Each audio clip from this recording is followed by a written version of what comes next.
Hi, ഇന്നത്തെ lunch എൻ്റെ lunch വീഡിയോസൊക്കെ കുറേ പേർക്ക് ഇഷ്ടമാണ് കേട്ടോ. അതുകൊണ്ടാണ് ഞാൻ ഇടയ്ക്കിടയ്ക്ക് പോസ്റ്റ് ചെയ്യുന്നത്. ഇന്ന് നല്ല അയിലക്കറിയാണ്.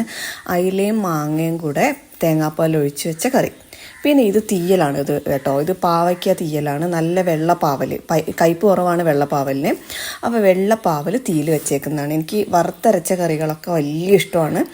അതിപ്പോൾ ഉള്ളി തീയലാണെങ്കിലും ഇഷ്ടമാണ്. അങ്ങനെയുള്ള തീയലുകളൊക്കെ വലിയ ഇഷ്ടമാണ്. പിന്നെ ചെമ്മീൻ ഫ്രൈ ആണ്. ഞാൻ ചെമ്മീൻ കഴിക്കാറില്ല, എനിക്ക് വയറുവേദനയൊക്കെ എടുക്കുന്നതുകൊണ്ട് കഴിക്കാറില്ല. ചെമ്മീനിൻ്റെ ഒരു ടിപ്പ് ഞാൻ വീഡിയോ ഇട്ടിട്ടുണ്ട് കേട്ടോ. ഇത് കടച്ചക്ക മെഴുക്കുവരട്ടിയാണ്. തോരൻ വയ്ക്കാം, മെഴുക്കുവരട്ടി വയ്ക്കാം, എന്താണേലും ടേസ്റ്റാണ്. നമ്മുടെ അയില ഫ്രൈ ഇത്രയൊക്കെ ഉണ്ടെങ്കിലും ഞാനിതൊന്നും എടുക്കത്തില്ല. എനിക്കിഷ്ടമുള്ളത് മാത്രമേ ഞാൻ എടുക്കത്തുള്ളൂ കേട്ടോ. എൻ്റെ ലഞ്ച് കണ്ടോ, ഞാൻ പാവയ്ക്ക തീയലെടുത്തിട്ടുണ്ട്, അയിലയുടെ കറി എടുത്തിട്ടുണ്ട്, പിന്നെ നമ്മുടെ മെഴുക്കുവരട്ടിയും പിന്നെ ഒരു പപ്പടവും എടുത്തിട്ടുണ്ട്. വേണമെങ്കിൽ ഒരു അച്ചാറും കൂടി ആവാം. അത്രയേ ഉള്ളൂ നമ്മുടെ ലഞ്ച്.